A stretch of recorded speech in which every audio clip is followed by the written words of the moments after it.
Itaasan, siya'y papurihan, ngayon at magpakailanman.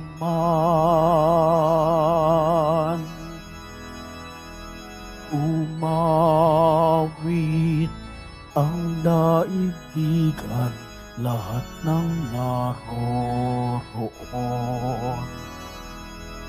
Umawit ang sangkatauhan, purihin ang Panginoon.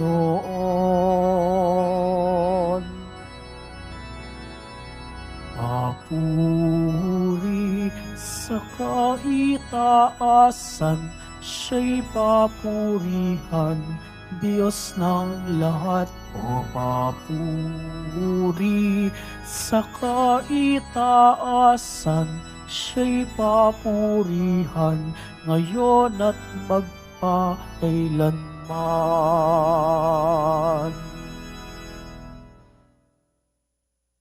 Sa ngalan ng Ama at ng Anak at ng Espiritu Santo. Amen. Sumainyo ang Panginoon. At sumayo rin. Mga kapatid, aminin po natin ang ating mga kasalanan upang marapat tayong gumanap sa banal na pagdiriwang. Inaamin ko Sa makapangyarihang Diyos at sa inyo mga kapatid, na lubha akong nagkasala sa isip, sa salita at sa gawa, at sa aking pagkukulang. Kaya isinasamo ko sa mahal na Berheng Maria, sa lahat ng mga anghel at mga banal, at sa inyo mga kapatid, na ako'y ipanalangin sa Panginoong ating Diyos. kaawaan tayo ng makapangyarihan Diyos, patawarin tayo sa ating mga kasalanan, at patnubayan tayo sa buhay na walang hanggan. Amen. Panginoon, kaawaan mo kami. Panginoon, kaawaan mo kami. Kristo, kaawaan mo kami. Kristo, kaawaan mo kami. Panginoon, kaawaan mo kami. Panginoon, kaawaan mo kami. Manalangin tayo. Ama naming makapangyarihan, nililiwanagan ng iyong maasahang ilaw ang mga naliligaw na iyong pinababalik sa daan para ikaw ay matagpuan. Ang mga kabilang sa nananalig sa iyong anak ay pagkalooban mong makawaksi sa tanang salungat sa ngalang Kristiyanong sa iyo'y tinanggap, upang ito ay talagang mapangatawan ng ganap sa pamamagitan ni Hesukristo kasama ng Espiritu Santo, magpasawalang hanggan. Amen. Magsiupo po ang lahat. Pagbasa mula sa aklat ni Propeta Isaías. Ito ang sinasabi ng Panginoon. Ikaw, Assyria, ang gagamitin kong pamalo at malupit na kasangkapan ng aking galit. Susuguin ko siya laban sa isang bayang tampalasan, sa bayang kinapopootan ko, upang ito'y wasakin at samsaman ng lahat ng yaman, at yurakang parang putik sa lansangan. Ngunit wala ito sa kanyang isipan, hindi ito ang kanyang hangad. Ang layunin niya'y manira at magpasuko ng maraming bansa, sapagkat ganito ang sabi niya, nagawa ko iyan pagkat ako'y malakas, marunong at matalino. Inalis ko ang hangganan ng mga bansa at sinamsam ko ang kanilang mga kayamanan at ibinagsak sa lupa ang mga nakaluklok sa trono. Kinamkam ko ang kayamanan ng mga bansa na parang kumukuha ng pugad ng ibon. Dinampot ko ang buong daigdig na parang dumadampot ng itlog na iniwan ng inahin. Walang pakpak na pumagaspas ni huning narinig. Makapagmamalaki ba ang palakol sa may-ari nito? Makapagmamataas ba ang lagari sa gumagamit niyon? Ang baston pa ba ang magwawasiwas sa may hawak nito? Kaya nga, ang magigiting niyang mandirigma ay pagkakasakitin ng Panginoon at sa ilalim ng kanilang maringal na kasuutan, mag-aapoy sa init ang kanilang katawan, parang sigang malagablab. Ang salita ng Diyos. Salamat sa Diyos. Ang puoy di tatalikod sa kanyang hirang na lingkod. Ang puoy di natatalikod sa kanyang hirang na lingkod. Yaong mga hinirang mo ay kanilang nililipol. Inaapi nila, yaong tinubos mo, Panginoon. Ang mga ulila, balot, mamamayan ng ibang bansa, pinapatay nila ito at kanilang pinupuksa. Ang puoy di tatalikod sa kanyang hirang na lingkod. Madalas na sinasabi, hindi kami pansin ng Diyos. Hindi kami nakikita ni pansin ng Diyos ni Jacob. Unawain ninyo, bayan, kayong pahat ang isipan. Hanggang kailan ba durunong kayong mga taong mangmang? Ang puoy di tatalikod sa kanyang hirang na lingkod. Itong Diyos na lumikha, itong aking matatainga. Akala ba ninyo'y bingi ni hindi makakita? Sa lahat ng mga bansa, di ba siya ang hahatol? Di ba siya ang guro nila pagkat siya ang marunong? Ang puoy di tatalikod sa kanyang hirang na lingkod. Ang lingkod ng Panginoon, hindi niya iiwan. Yaong mga hirang, niya'y hindi niya tatalikdan. Mababalik sa matuwid ang ganap na katarungan. Diwang ito ang susundin ng tapat ang pamumuhay. Ang puoy di tatalikod sa kanyang hirang na lingkod. Magsitayo na po ang lahat.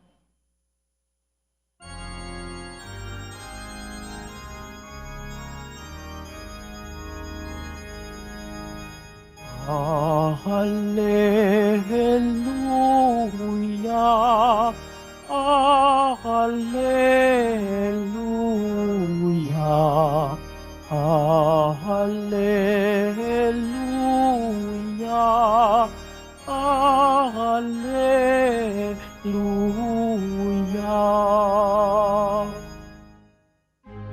Papuri sa Diyos Ama, pagkat ipinahayag niya, hari siya ng mga aba. Hallelujah, Hallelujah, Hallelujah, Hallelujah.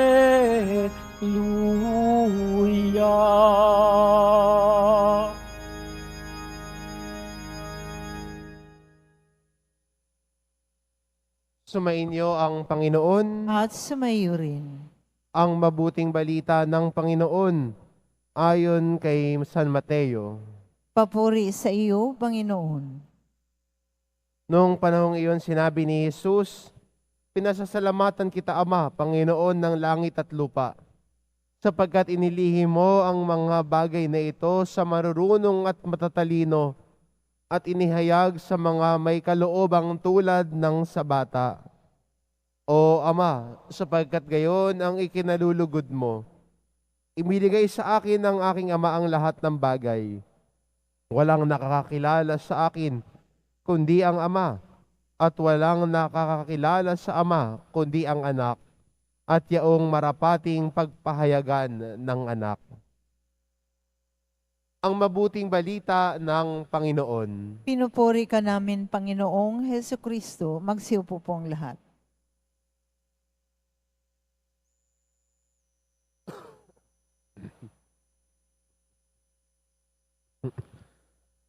Isang bagay na mahalaga sa pakikinig at isang magandang balakid sa pakikinig ay yung tinatawag nating response rehearsal. Pag yung tao ay nakikinig, pero akala mo nakikinig siya, pero sa isip niya, may tumatakbo ng isasagot niya. At pag gano'n ang iniisip ng ginagawa ng isang tao, nagkakaroon siya ng response rehearsal sa isip niya, hindi na siya nakikinig, ang mas pinapansin niya kung anong sasabihin niya.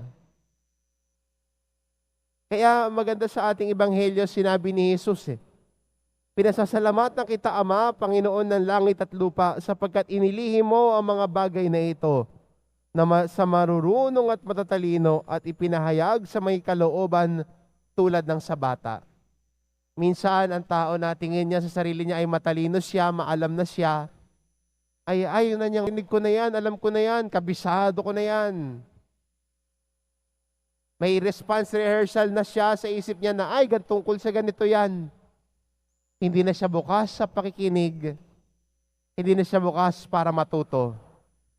Pero kung titignan talaga natin, no, hindi naman siya matalino, kundi mayabang.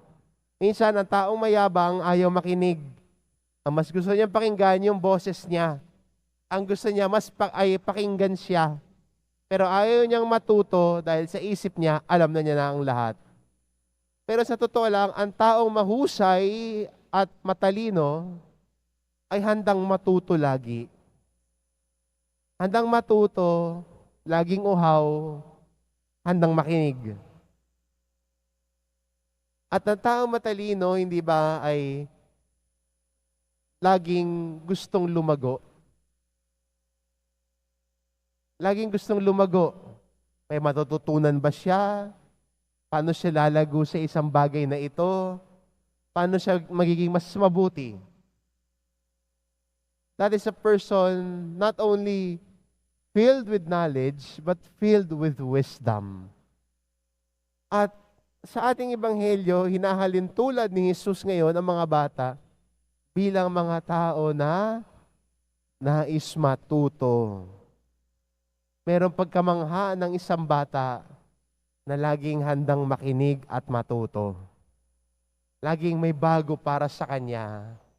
Merong laging wow factor. Diba? Pag ang bata, pag may ginawa ka lang, kahit napakasimple, lagi niya sasabihin sa'yo, wow, ang galing paano mo nagawa yun. Lagi may pagkamangha ang isang bata. At ang taong nakikinig din sa salita ng Diyos, sana hindi mawala yung pagkamangha natin sa aral at turo ni Jesus. Laging may wow. At yun ay posible lamang kung bukas ang ating puso sa pakikinig. Isinasantabi natin ang balakid natin sa pakikinig kay Jesus at pagiging bukas natin sa kanyang sasabihin at ituturo sa atin. Laging may pagkamangha. At ang taong namamangha lagi sa salita ng Diyos ay mas nakikilala siya ng buo. Sa pagpapahayag ni Jesus, nakikilala natin siya. Pinapakilala ni Jesus kung sino siya. At kung bukas ang ating isip sa pakikinig sa kanyang aral at turo, pakikinig sa kanyang kwento, laging may bago, laging mamamangha, at mas nakikilala natin si Jesus. Kaya magandang imbitasyon sa atin ng ating ebanghelyo ngayon, na tayong bilang mga Kristiyano, ay isantabi natin yung yabang, walang mabuting madudulot sa atin yan.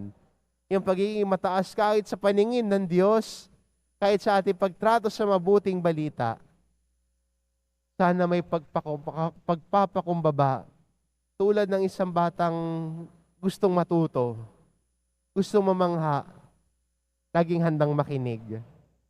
Kung gano'n ang gagawin natin, mas nakikilala natin ang Diyos at nagpapakilala ang Diyos sa taong nais matuto at makinig sa Kanya. Amen. Magsitayo na po ang lahat.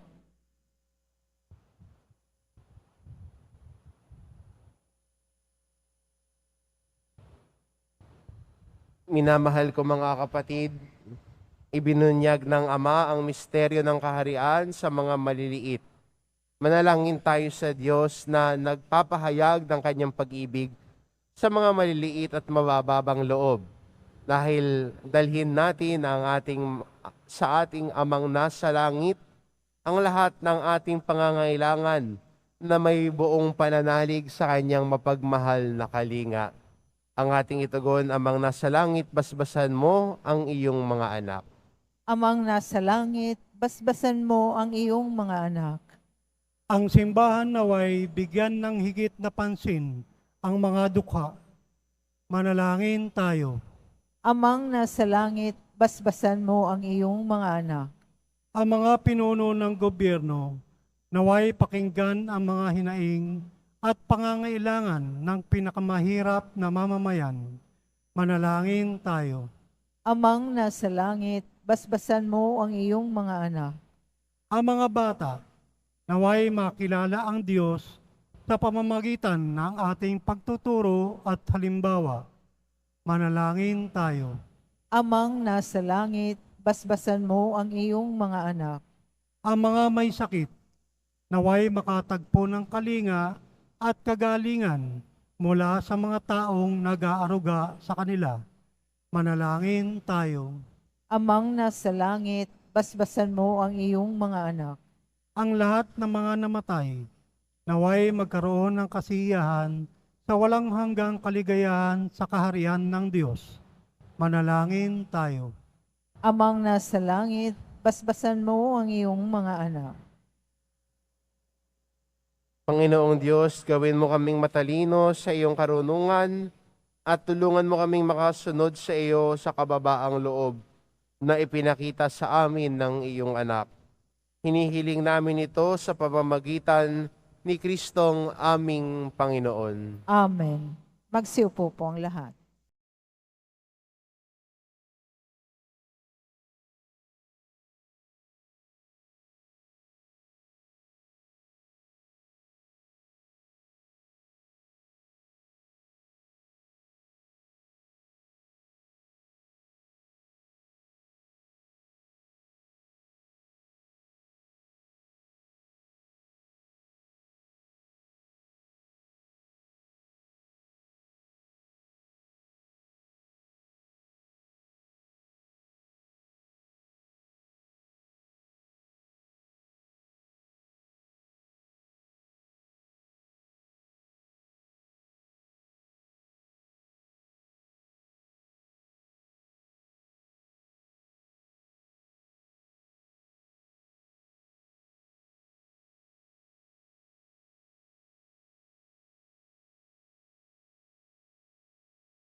Manalangin kayo mga kapatid upang ang paghahain natin ay kalugdan ng Diyos amang makapangyarihan. Tanggapin nawa ng Panginoon itong paghahain sa iyong mga kamay, sa kapurihan niya at karangalan sa ating kapakinabangan at sa buong sambayanan niyang banal.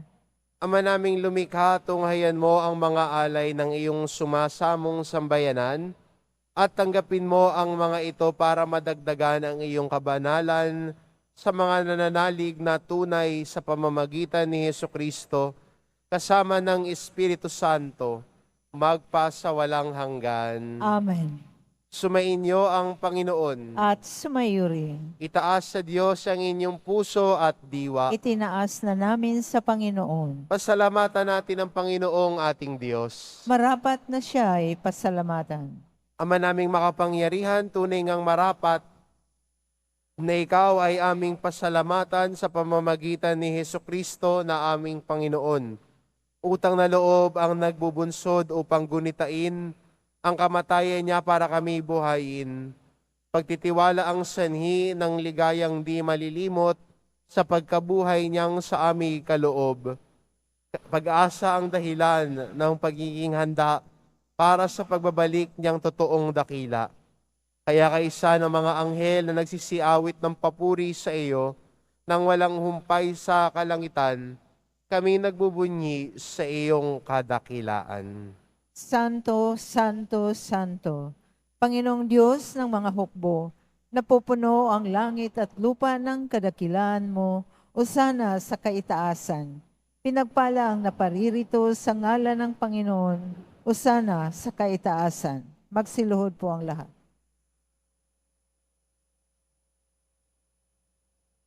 Ama naming banal, ikaw ang bukal ng tanang kabanalan, kaya't sa pamamagitan ng iyong Espiritu, gawin mong banal ang kaloob na ito, upang para sa amin maging katawan at dugo ng aming Panginoong Hesukristo. Bago niya pinagtiisang kusang loob na maging handog, hinawakan niya ang tinapay, pinasalamatan kanya, pinagati-hati niya iyon, iniabot sa kanyang mga alagad at sinabi, "Tanggapin ninyong lahat ito at kanin, ito ang aking katawan, na ihahandog para sa inyo."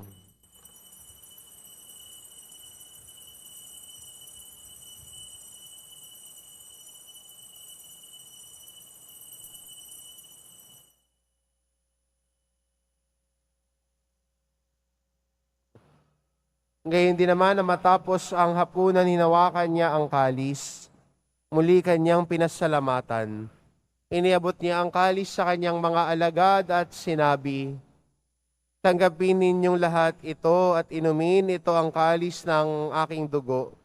Nang bago at walang hanggang tipan, ang aking dugo na ibubuhos para sa inyo at para sa lahat. Sa ikapagpapatawad ng mga kasalanan, gawin ninyo ito sa pag-alala sa akin."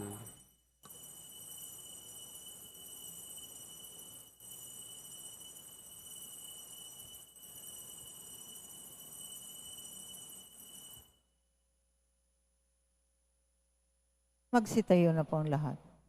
Ipagbunyi natin ang misteryo ng pananampalataya. Si Kristo'y namatay, si Kristo'y nabuhay, si Kristo'y babalik sa wakas ng panahon. Ama, ginagawa namin ngayon ang pag-alala sa pagkamatay at muling pagkabuhay ng iyong anak at inaalay namin sa iyo ang tinapay na nagbibigay buhay at ang kalis na nagkakaloob ng kaligtasan. Kaming nagpapasalamat dahil kami iyong minarapat na tumayo sa harap mo para maglingkod sa iyo. Isinasamo namin kaming magsasalo-salo sa katawan at dugo ni Kristo ay mabuklod sa pagkakaisa sa pamamagitan ng Espiritu Santo. Ama, lingapin mo ang iyong simbahang laganap sa buong daigdig. Puspusin mo kami sa pag-ibig. Kaisa ni Francisco na aming Papa at ni Jose na aming Obispo at ng Tanang Kaparian. Alalahanin mo rin ang mga kapatid naming nahimlay na may pag-asang sila'y muling mabubuhay. Gayon din ang lahat ng mga pumanaw. Kaawaan mo sila at patuloyin sa iyong kaliwanagan. Kaawaan mo at pagindapatin kaming lahat na makasalo sa iyong buhay na walang wakas. Kaisa ng mahal na Birheng Maria na ina ng Diyos, ng kabiyak ng puso niyang si San Jose, kaisa ng mga apostol at ng lahat ng mga banal na namuhay dito sa daigdig ng kalugod-lugod sa iyo, maipagdiwang nawa namin ang pagpupuri sa ikararangal mo sa pamamagitan ng iyong anak na aming Panginoong Hesukristo. Sa pamamagitan ni Kristo, kasama niya at sa Kanya, ang lahat ng parangal at papuri ay sa iyo, Diyos amang makapangyarihan, kasama ng Espiritu Santo, magpasawalang hanggan. Amen. Sa tagubilin ng mga nakagagaling na utos at turo ni Jesus na Panginoon natin at Diyos, ipahayag po natin ng lakas loob. Ama namin, sumasalangit ka, sambahin ang ngalan mo. Mapasa amin ang kaharian mo, sundin ang loob mo dito sa lupa para nang sa langit. Bigyan mo kami ngayon ng aming kakanin sa araw-araw at patawarin mo kami sa aming mga sala para ng pagpapatawad namin sa nagkakasala sa amin. At huwag mo kaming ipahintulot sa tukso at iadya mo kami sa lahat ng masama. Hinihiling namin kami adya sa lahat ng masama, pagkalooban ng kapayapaan araw-araw, iligtas sa kasalanan, at ilayo sa lahat ng kapahamakan. Samantalang aming pinananabikan ang dakilang araw ng pagpapahayag ng tagapagligtas naming si Hesu Kristo. Sapagkat iyo ang kaharian at ang kapangyarihan at ang kapurihan magpakailanman. Amen. Panginoong Kristo, sinabi mo sa iyong mga apostol, kapayapaan ang iniiwan ko sa inyo, ang aking kapayapaan ang ibinibigay ko sa inyo. Tunghayan mo ang aming pananampalataya at uwag ang aming pagkakasala. Pagkalooban mo kami ng kapayapaan at pagkakaisa. Ayon sa iyong kalooban, kasama ng Espiritu Santo, magpasawalang hanggan. Amen. Ang kapayapaan ng Panginoon ay laging sumainyo. At sumaiyo rin. Magbigayan kayo ng kapayapaan sa isa't isa. Kordero ng Diyos na nag-aalis ng mga kasalanan ng sanlibutan, maawa ka sa amin. Kordero ng Diyos na nag-aalis ng mga kasalanan ng sanlibutan, maawa ka sa amin. Kordero ng Diyos na nag-aalis ng mga kasalanan ng sanlibutan, ipagkaloob mo sa amin ang kapayapaan. Magsiluhod po ang lahat.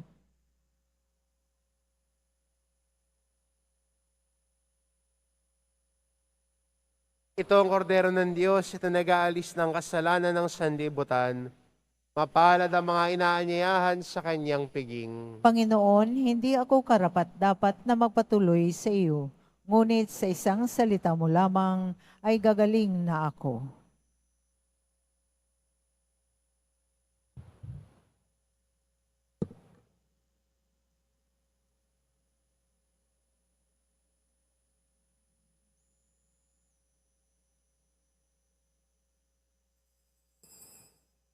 Para sa lahat ng tatanggap ng banal na komunyon, sasagot po tayo ng Amen. Pagkasabi ng pari o ng lay minister ng katawan ni Kristo at isubo agad sa bibig bago umalis sa harapan ng pari o ng lay minister, sumunod po tayo.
Manalangin tayo. Ama naming mapagmahal, kaming mga pinapagsalo mo sa piging na banal, ay makatanggap nawa ng bungang karagdagan ng iyong pagliligtas na aming ipinagdiriwang sa pamamagitan ni Hesu Kristo kasama ng Espiritu Santo magpasawalang hanggan. Amen. Sumainyo ang Panginoon. At sumaiyo rin. Mahal na pong Jesus Nazareno, inihayag mo sa pamamagitan ng krus ang walang maliw na pag-ibig ng Diyos sa sangkatauhan. Pakinggan mo ang kahilingan ng iyong angkan na nagsusumamo sa iyo. Makamtanawa nila ang iyong katugunan at tanggapin ang kasagutan na may utang na loob na tinatanaw. Basbasan din po ninyo ang mga may daladala nilang imahin at dasalan.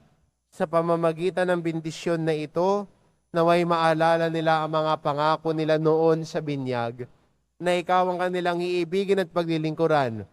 Bilang Panginoon, magpasawalang hanggan. Amen.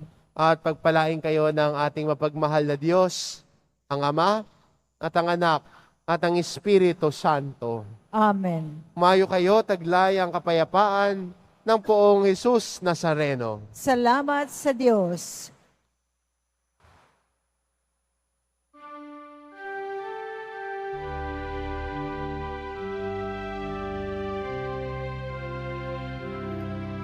Nuestro Padre Jesus Nazareno, sinasamba ka namin, pinipintuho ka namin, aral mo ang aming buhay at kaligtasan. Nuestro Padre Jesus Nazareno, iligtas mo kami sa kasalanan. Ang krus mong kinamatayan ay sagisag ng aming kaligtasan. Nuestro Padre Jesus Nazareno, inarangal ka namin. Nuestro Padre Jesus Nazareno, niluluwalhati ka namin. Nuestro Padre Jesus Nazareno, dinarangal ka namin. Nuestro Padre Jesus Nazareno, niluluwalhati ka namin.